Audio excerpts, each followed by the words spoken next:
Right, today's interview is with a geezer called Mike Allen, and Mike claims to be the most fanatical Gary Numan fan there is because of all the memorabilia, and he claims he's also got every recording that Gary Numan's ever done on every format released worldwide.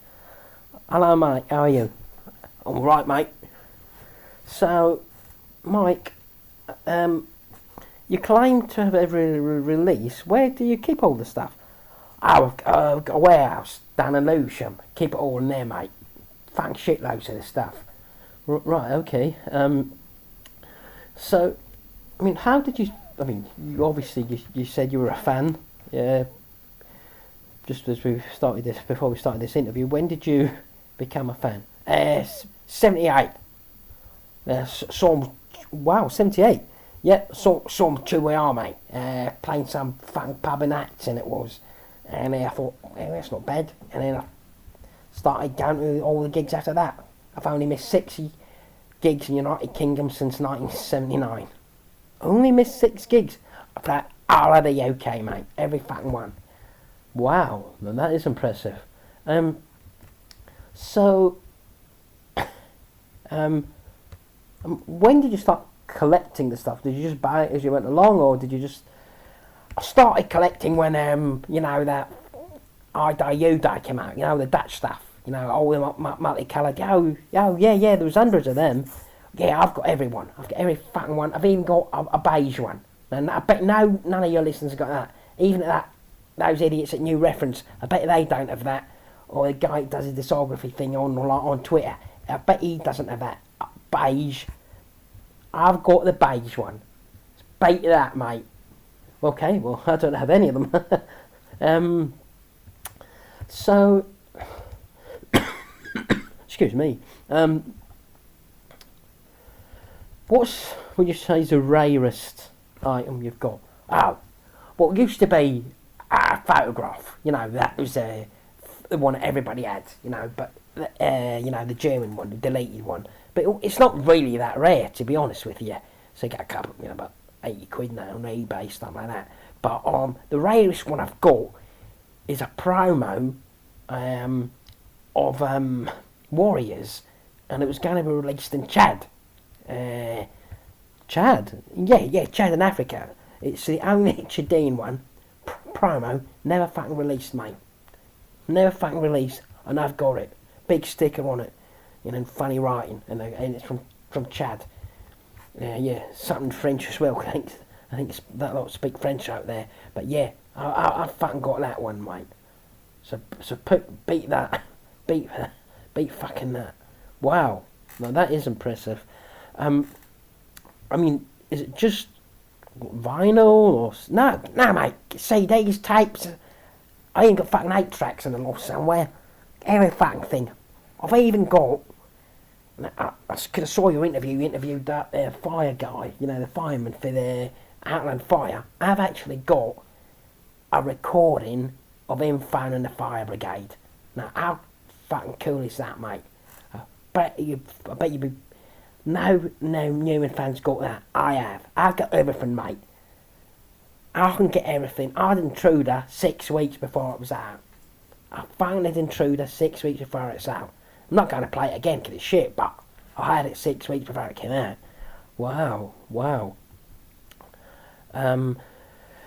So, I mean, what one have you got the most copies of then? Is because Intruder brought about 14 copies or whatever it was. Yeah, I bought them all, mate. I've got, bought ones I've got. I think the first one I bought a shitload of was the Fury, because that came out, there was an extended version of that.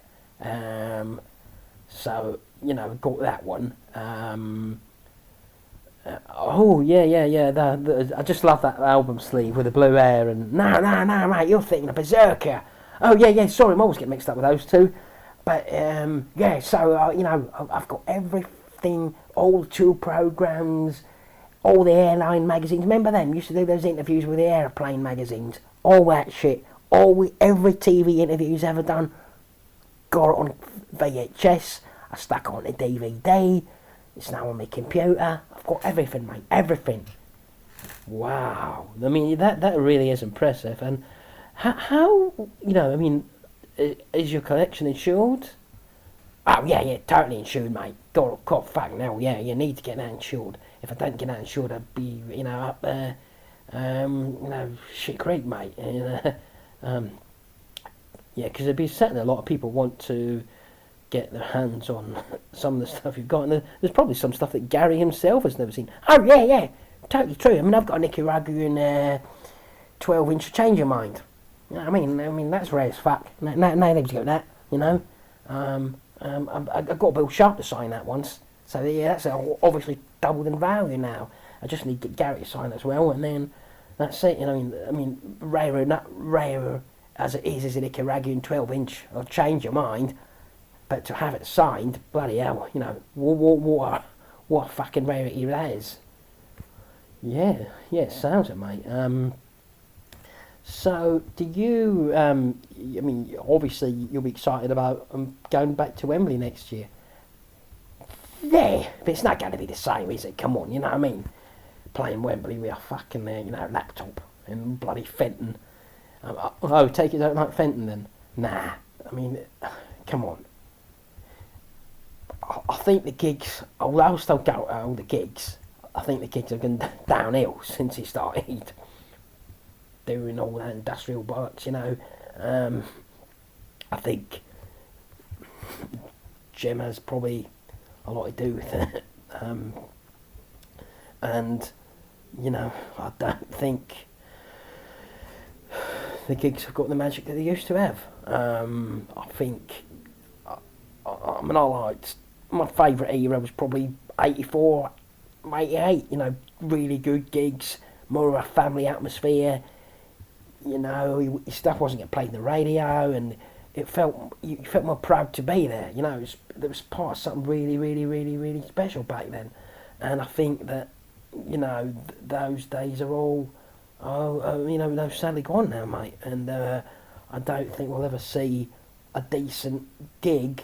I mean, he is getting on a bit, to be fair, but I don't think that you'll ever see a gig with, like, a sax player or, backing singers, and I quite like them, Well, I've got my favourites, I made a list, right. I think,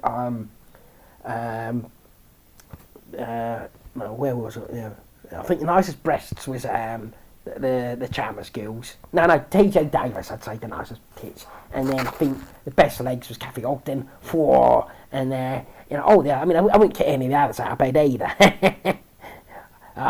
Well, yeah, I think I agree with that. They were nice, so better not let my wife hear that. But yeah, I agree with it. We could fight over them. yeah. What a great deal. I've actually even got one of them, the backing singers' towels, in my collection. So yeah, that's a prized possession. I've taken that to under my pillow on a couple of occasions. Right, okay. Right, so, how much would you say then your collection is worth? I mean, you don't have to tell us, but I would be interested to know how much your collection is actually worth. Oh God, about 600 grand, something like that. 600 grand, wow, that is a lot. Yeah. I mean, I've got every one. I think it's important that you have everything,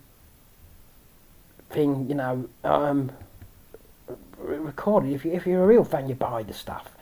I don't like these geezers that buy fucking one album and on one format and say they're fans. They're not fans. You know what I mean? That really, really, really pisses me off when you get a fan coming out and buying one thing and then claiming that, I'm a big Gary Numan fan. Oh, they fuck. I'm a big Gary Numan fan. I've got every fucking release ever made. Right? So I'm sorry if I'm swearing a bit here, because I couple of I've just been back. I'm not back from the pub, mate. You know what I mean? But yeah, I've even got all the Numa record stuff. Every one, 12-inch and 7-inch. All the releases on that. Grey Parade, Steve Braun, Otto Came, Carlin Monroe for, and even that Lee Monroe, you know, the one about the earphones. Larry Lober, 12-inch of that. Just listened to that the other day, fucking class. So yeah, I've got everything, mate. I've got every fucking one.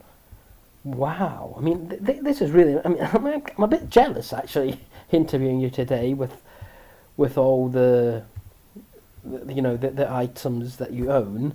I mean, what would be... I mean, you have spoken about, you know, your rarest item, but what would be your most prized, you know, release? What would be your favourite? The one that, if you had, like, to rescue one from a fire, which one would it be? I think it would actually have to be the Bombers 7-inch, because that was the first one I bought, and if it wasn't for that, I wouldn't have any of the other stuff. So yeah, a bit more sentimental than value. So yeah. Oh, okay. And I mean, so I take it you're going to watch this online gig in a couple of weeks' time? I'll watch it, but it's not going to be the same, you know, sitting in front of a fucking computer watching them and them pointing about, you know, doing a dying swan routine. I don't think it's going to be that great. You know, so yeah, I might, you know, stick your football on the background and, you know, maybe just listen to it. I think all the head banging now has got a little bit, you know, embarrassing, shall we say. I think he's I mean, he's no spring chicken, you know. I mean, and I think that's got to be something he's got to, you know, he needs to address. I think, you know. I mean, there's no need for all that, you know. I like to, when he did like the movements. If you ever watch a Skin Mechanic video, you know, that's class. Like, that's the way he should be moving on stage, and he doesn't run on the stage anymore. You know, I miss that. That was one of my favourite things about going to gigs. It used to come on running on the stage. You remember that? Yeah, I do remember that now. Yeah, forgotten about that actually. So, did you also mention when I contacted you to do this interview, you had all the fan club telephone recordings? Yeah, got all them, got a lot. Yeah. You know, and you know, remember them? God, he was like, "Hello, this is Gary Numan. This is the May update. This message will last approximately 9.5 minutes."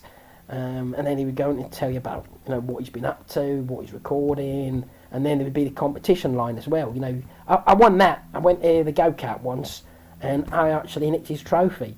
Yep, I've got that as well. I've got his trophy. He won a trophy. It's actually online. You can see him presenting it on YouTube, and I fucking nicked the trophy. So yeah, that sits proud a place on my mantelpiece. But yeah, I mean, those days just seem so different now. You know, he was really struggling with his career then, and you know, it was like interacting with the fans, going laser tagging and 10-pin bowling, ski day, all these different competitions that he had, and it was like more of a cottage industry rather than you know, the way it became. And it's quite extraordinary how the career's going up and down like a bride's night, you know what I mean? I mean, it's like fucking, you know. But yeah, so do you have like fanzines, stuff like that? Yeah, got loads of fanzines. God, what ones have I got? My World Storm. There's one with a funny name, The Side Parting's Gone, or The Side Parting's Dead. I've got that one. Numanoid News, that was one from Nottingham. The Air Crash Bureau. I've got loads of them, mate. Yeah, I've got. God, I need to get through them actually. They'll be quite interesting to read. I might dig them out tonight. Have a read of those, because it's a while since I've read them. I used to like getting the fanzines. You know, they were quite exciting reading them. But yeah, I mean, I've got nothing much more to say, mate. I mean, it's just like, I really like talking about. Oh, I've actually got talking fence, you know that geezer, I think you interviewed him, you know, the American geezer, the North American fan club. I've got every issue of that. He sent me them. I sent him some money, he sent me every fucking issue. And I've even got the first one, which is rare as, really, really rare. Really, really rare. He actually kept a copy and said, well, there's only 2 of these left in existence, that he had anyway. And he sent me that. So really nice bloke he is. And what a lovely fella Jim Napier is. You know, probably, I mean, I'm not a great guy. I've been out with a few drinks with him when he came to London, and, you know, what a laugh, what a lovely, lovely bloke, you know what I mean? Like, and I'm looking forward to his film coming out, you know what I mean? That should be interesting, you know, about what goes on at Camp Newman. Yeah, I'm looking forward to that myself. Okay, well, thanks, Mike, for interviewing today. It's been very, very interesting, and no doubt we'll see you at one of the gigs next year. Yeah, cheers, mate.